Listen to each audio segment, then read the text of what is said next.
¿Pueden visualizar la presentación? Sí se ve, doctora.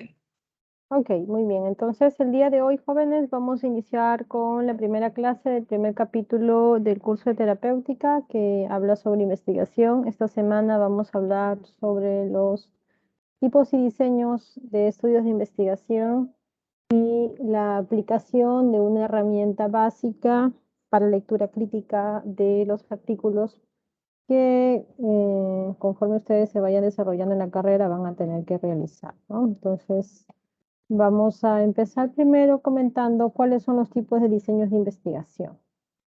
Los diseños de investigación, dependiendo o no los grupos que hay para comparar o si solamente se trata de la descripción de un solo grupo, se clasifican en estudios descriptivos y estudios analíticos. Los descriptivos tienen un solo grupo de enfermedad, un solo grupo, perdón, donde se va a describir las características de la enfermedad, que pueden ser las características clínicas, las características demográficas o alguna característica que sea de importancia, de acuerdo al tipo de acuerdo al tipo de objetivo que ustedes quieran evaluar.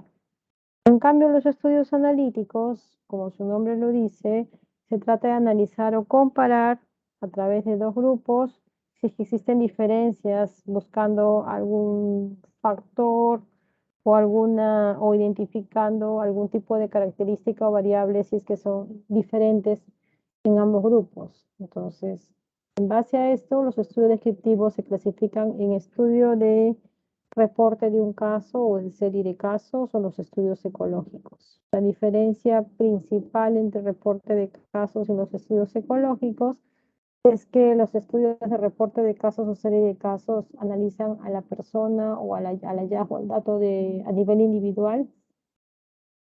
En cambio, los estudios ecológicos describen los hallazgos de forma grupal. El mejor ejemplo para poder diferenciar esto es, por ejemplo, si ustedes quisieran saber cuál es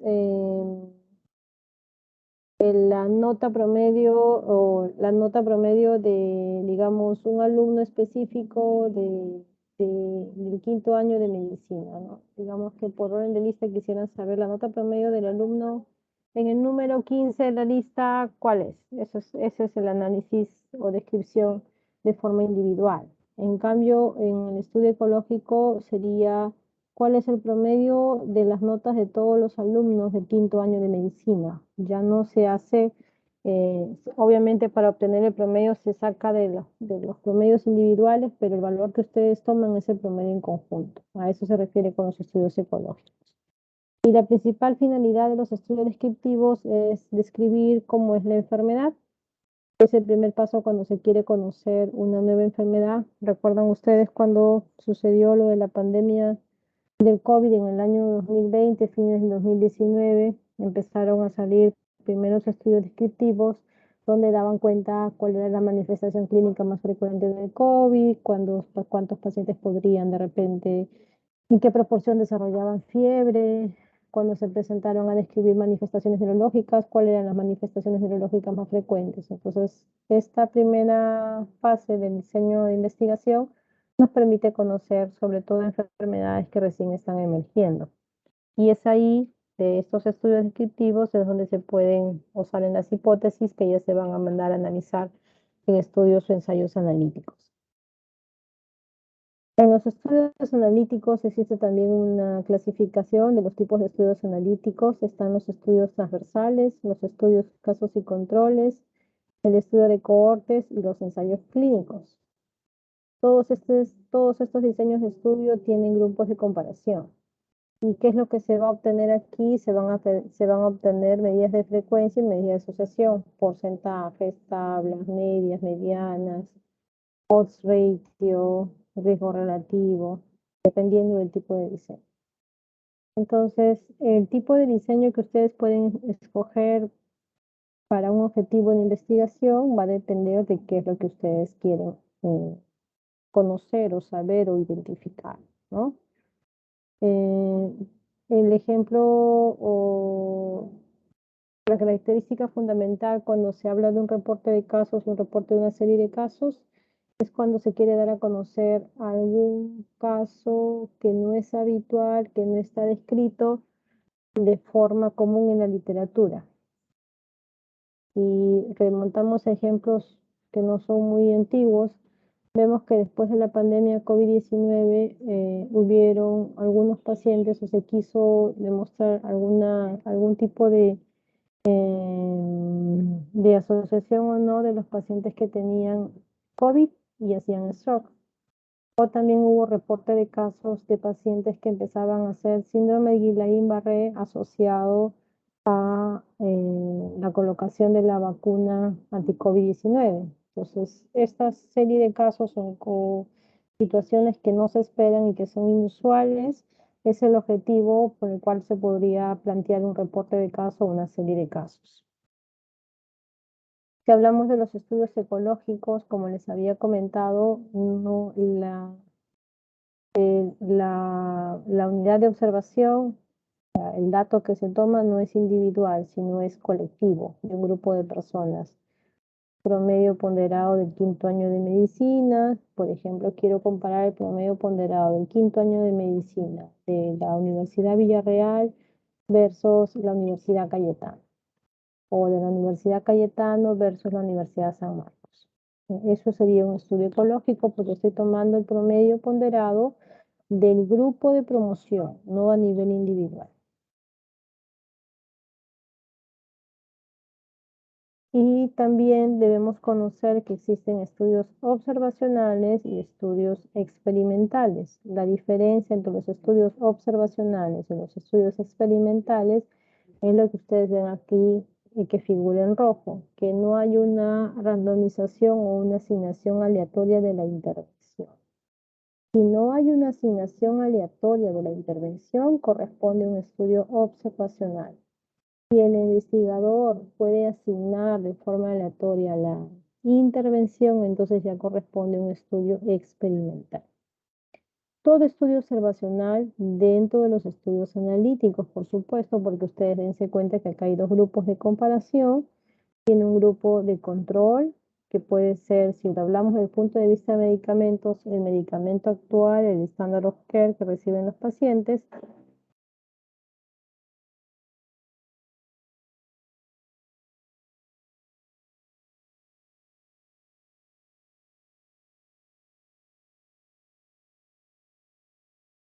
Doctora, no se le escucha.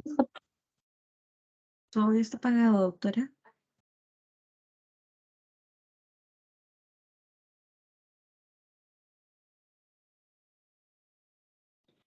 Sí, jóvenes, tuve que poner mute porque están haciendo algunos trabajos cerca de donde estoy, entonces hay mucha interferencia. Disculpen si durante el desarrollo de la clase voy a tener que pausar un ratito la exposición, ¿ya? Estábamos hablando de que en los grupos observacionales, que también es un grupo de estudio analítico, porque hay dos grupos, hay un grupo control y hay un grupo de intervención. El grupo control generalmente se considera al grupo que recibe el tratamiento actual, el tratamiento estándar.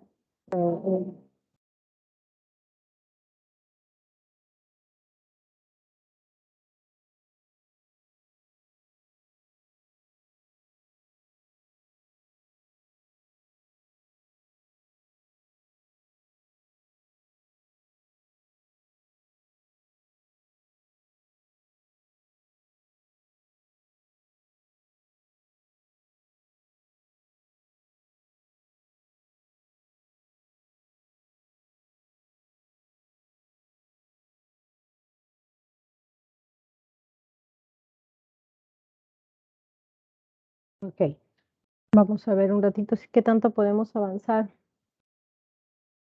Les comentaba que el grupo control es el grupo que recibe el tratamiento habitual, el tratamiento estándar, por eso se llama grupo control, y el grupo de intervención es el que recibe, si hablamos desde el punto de vista de medicamentos, tratamientos, la nueva medicina o la nueva intervención que se quiere probar. Y en ambos grupos, sea el grupo que recibe el tratamiento habitual versus el grupo que recibe la intervención, se va a valorar si existe el efecto positivo o negativo, si mejora o no mejora, si hay un cambio o no cambio. Esta fase final es el outcome o el resultado que ustedes quieren evaluar, que vamos a ver más adelante ejemplos de resultados o de outcomes que se pueden evaluar. Entonces, dentro de los diseños de los estudios observacionales tenemos principalmente el estudio transversal. Si ustedes ven acá la figura, el estudio transversal tiene una medición de la exposición o del factor que se desea evaluar y del outcome o del resultado en el mismo momento de forma simultánea. Supongamos que hoy día, martes 20 de diciembre, yo quiero saber cuál es el porcentaje de falla renal, si fuera esta la exposición, en pacientes diabéticos, ¿no? Y que tienen como resultado un stroke, por ejemplo, ¿no? Entonces mi exposición sería pacientes con falla renal y el outcome sería stroke y mi población sería pacientes diabéticos. Si hago una encuesta, hago una medición, agarro las historias clínicas y busco todos estos factores al día de hoy, esto sería un estudio transversal, porque estoy midiendo la exposición y el resultado al mismo momento en el diseño del estudio. El estudio transversal entonces va a tener grupos que están expuestos al factor y que tienen enfermedad. Se divide en grupos que están expuestos y que no tienen enfermedad, en grupo que no está expuesto pero que tienen enfermedad y en el grupo que no está expuesto pero tampoco tienen enfermedad. De tal forma que tenemos nosotros esta tabla. Esta es una tabla de 2x2 clásica que ustedes la van a ver en los diferentes tipos de estudios analíticos, donde está el grupo que tiene la enfermedad, el grupo que no tiene la enfermedad, el grupo que tiene la exposición y el grupo que no tiene la exposición. Entonces, en los estudios transversales, en base al diseño que hemos mencionado aquí, tanto la exposición y el resultado al mismo momento de la evaluación, vamos a lograr obtener estos 4 grupos y vamos a poder definir una medida de asociación que nos diga si este factor está relacionado o no está relacionado, está asociado o no está asociado con la enfermedad. Para esto, la mejor medida de asociación en el caso de estudios transversales son la razón de prevalencias, que es una medida de asociación que se obtiene en el cociente entre las personas que tuvieron exposición y que tuvieron la enfermedad sobre el cociente de las personas que no tuvieron la exposición y que tuvieron la enfermedad. Es básicamente esta fórmula que nos va a decir si es que el factor está asociado o no al outcome o al resultado. ¿Cuál es la ventaja de un estudio transversal? La ventaja del estudio transversal primero es que puede calcular la prevalencia, porque si ahorita yo reviso las historias clínicas de cualquier centro y quisiera saber cuántos de ellos tuvieron stroke, voy a poder determinar, de acuerdo a la revisión de las historias clínicas, cuánto fue la prevalencia de stroke para ese grupo específico de población. Al ser un estudio que se hace la medición en el mismo momento de exposición y de enfermedad, se puede hacer de forma rápida y no es muy caro, ¿no? Y constituye una de las primeras fases de los estudios para entender qué factores podrían estar relacionados a cierta enfermedad o no. El problema es que como se hace la medición simultánea de la exposición y de la enfermedad o resultado, no se puede determinar causalidad. No sabemos si la exposición fue antes o después y no sabemos si la enfermedad tampoco fue antes o después. Podemos decir hay una relación, hay una asociación, pero no podemos decir si es causal o no es causal. Y también pueden haber sesgos de selección, porque al revisar fuentes de datos que ya están registradas y que muchas de ellas no son con objetivo de investigación, pueden haber errores en el momento de seleccionar los pacientes. El siguiente diseño de investigación analítico constituye el estudio de casos y controles. Y todo empieza, está remarcado acá, a través de si el paciente tiene o no tiene la enfermedad. Por eso tiene esta flechita que dice inicio aquí. ¿Tiene la enfermedad o no tiene la enfermedad? Si tiene la enfermedad, como es un estudio de casos y controles, se denomina caso. Si no tiene la enfermedad, se denomina control. Y partiendo de la presencia o ausencia de la enfermedad, vamos a buscar si el factor que queremos analizar estuvo presente en los casos de enfermedad o no estuvo presente. Igualito de igual forma en el control se evalúa si el factor estuvo presente o no estuvo presente. ¿Con el fin de qué?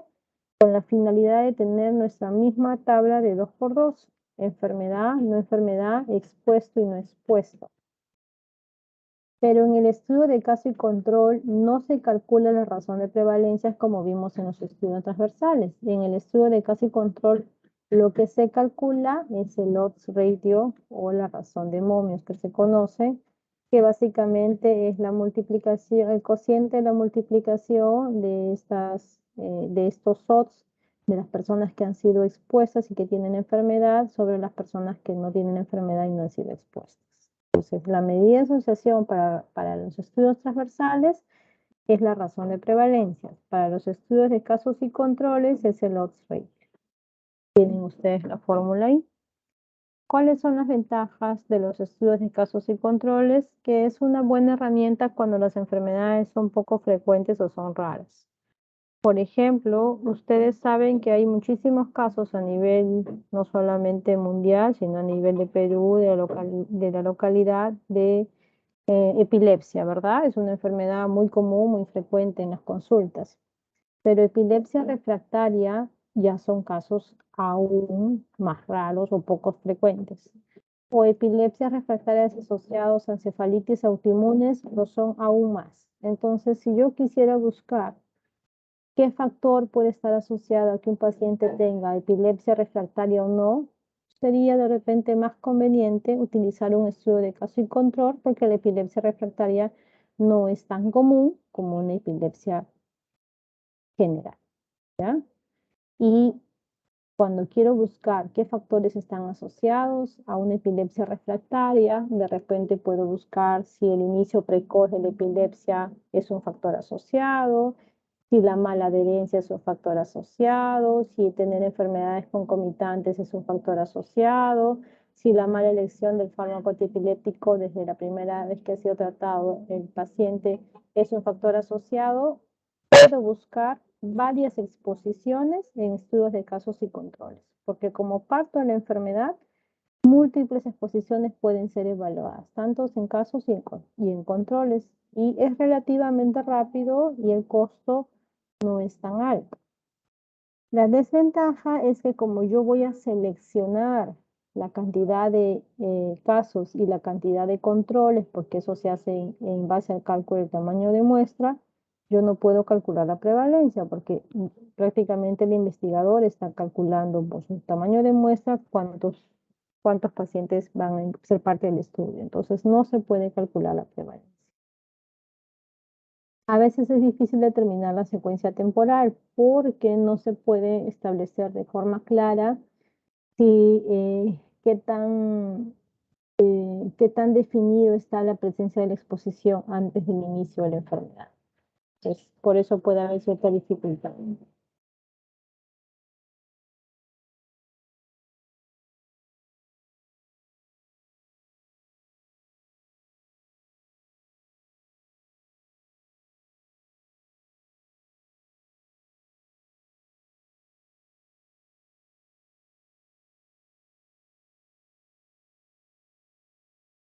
Ok, vamos a continuar. Y la otra desventaja, aparte de poder determinar de forma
A ver, chicos, disculpen, pero vamos a tratar de avanzar en lo que se pueda, ¿ya? Si no, vamos a tener que postergar para un poquito más tarde la clase. La otra desventaja de los casos y controles es el sesgo de recuerdo y el sesgo de selección. ¿A qué se refiere eso? Que los pacientes que han tenido la enfermedad probablemente recuerden con mejor claridad cuáles fueron los factores que estuvieron relacionados a su enfermedad.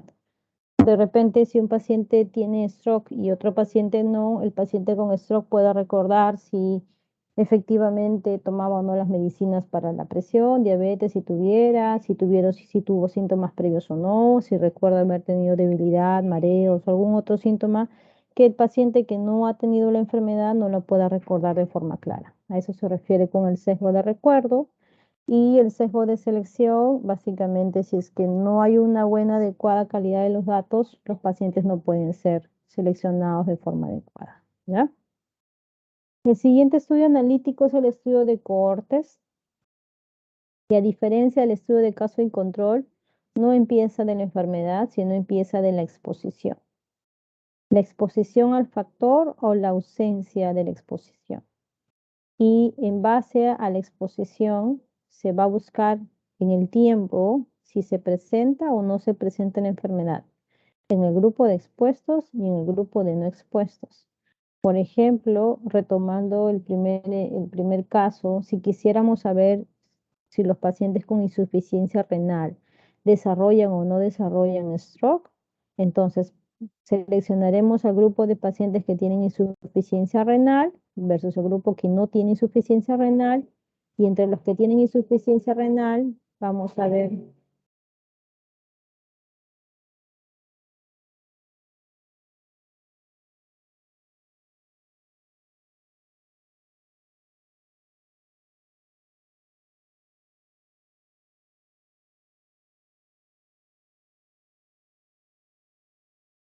chicos, vamos a tener que